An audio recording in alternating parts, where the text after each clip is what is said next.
આજના સ્વાતંત્ર્ય દિવસ નિમિત્તે અહીંયા પધારેલા શ્રી પાચોડ જૂથ કેળવણી મંડળના પ્રમુખ શ્રી મનુદાદા, મંત્રી શ્રી રામભાઈ, દવાખાનાના મંત્રી શ્રી દેવેન્દ્રભાઈ, કારોબારી સભ્યશ્રી અને ત્રણેય શાળાના આચાર્યશ્રી, ગામમાંથી પધારેલા વાલીગણ, સ્ટાફગણ અને મારા વાલા વિદ્યાર્થી ભાઈ બહેનો, આજે હું તમને જે કાંઈ કહું તે તમે શાંતિથી સાંભળજો એવી મારી નમ્ર વિનંતી છે।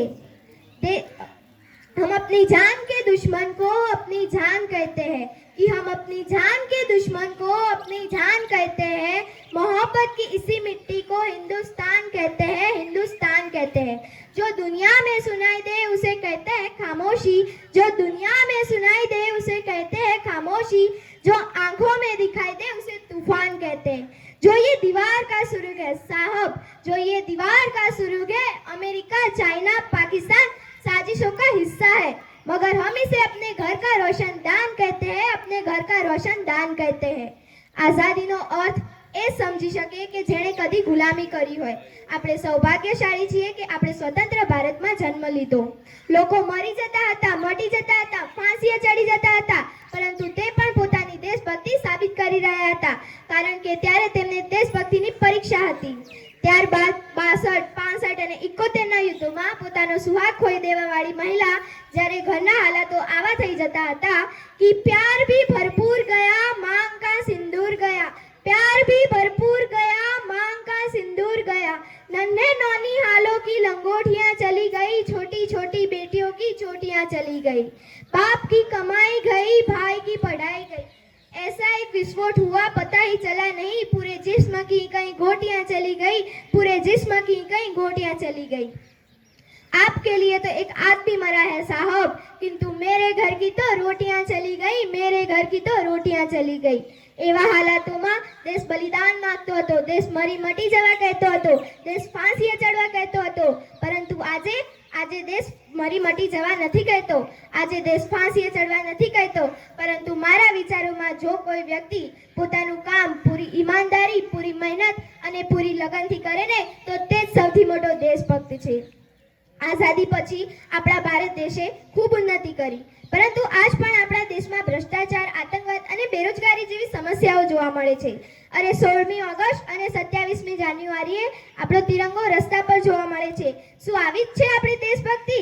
વોટ્સએપ અને ફેસબુકની ડીપીને ફક્ત 3 રંગથી રંગવા, શું આવી જ છે આપણી દેશભક્તિ? જો એવું જ હોય તો હું પૂછવા માંગુ છું કે રસ્તા પર રહેતો એક છોકરો જ્યારે ટ્રાફિકની છાયામાં ઉગાડા પગે તિરંગો વેકી રહ્યો હોય તો શું તમે તેને તેની દેશભક્તિ કહેશો?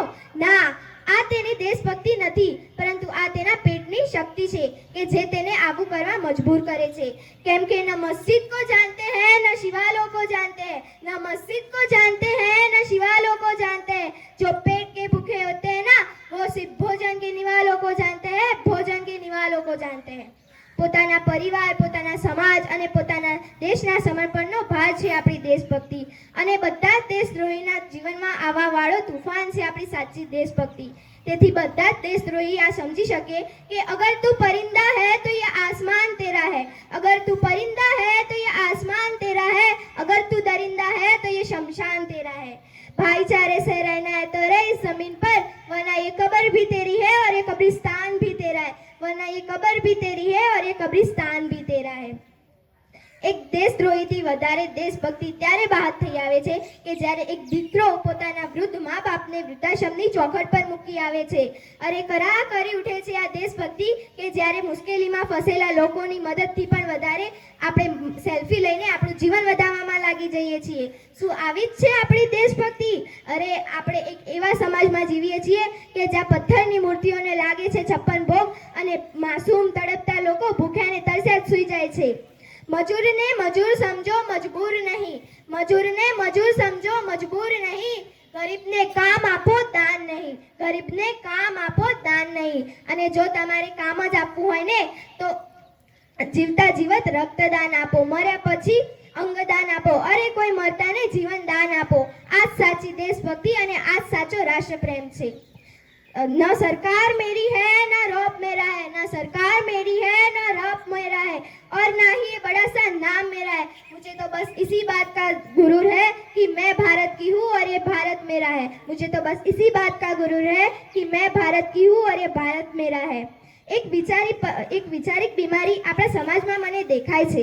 કહેવામાં આવે છે કે આપણો દેશ સૌથી મોટો લોકતંત્ર છે કે જ્યાં હિન્દુ પેદા થાય છે, જ્યાં મુસલમાન પેદા થાય છે, જ્યાં શીખ અને ઈસાઈ પણ પેદા થાય છે, પરંતુ કમનસીબે અહીંયા એક માણસ પેદા નથી થતા. અને મારા વિચારોમાં ન અહીંયા હિન્દુની જરૂરત છે કે ન મુસલમાનની જરૂરત છે, ન હિન્દુની જરૂરત છે ન મુસલમાનની જરૂરત છે.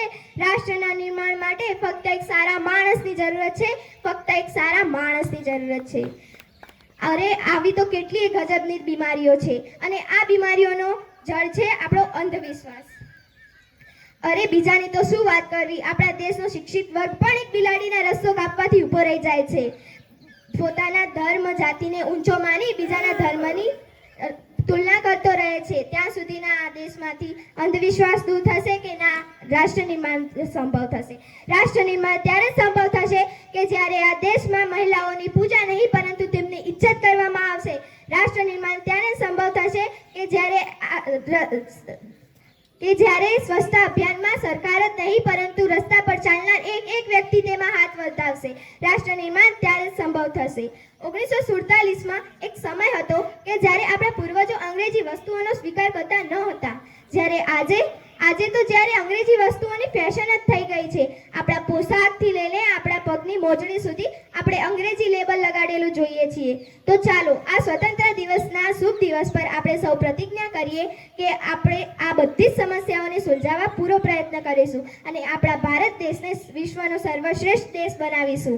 અંતમાં હું આટલું જ કહે कि दे सलामी इस तिरंगे को जिससे तेरी शान है, दे सलामी इस तिरंगे को जिससे तेरी शान है, सर हमेशा ऊंचा रखना इसका जब तक दिल में जान है. अरे सर इसका ऊंचा रखना हमेशा जब तक दिल में जान है. जय हिंद, जय भारत. अस्तु.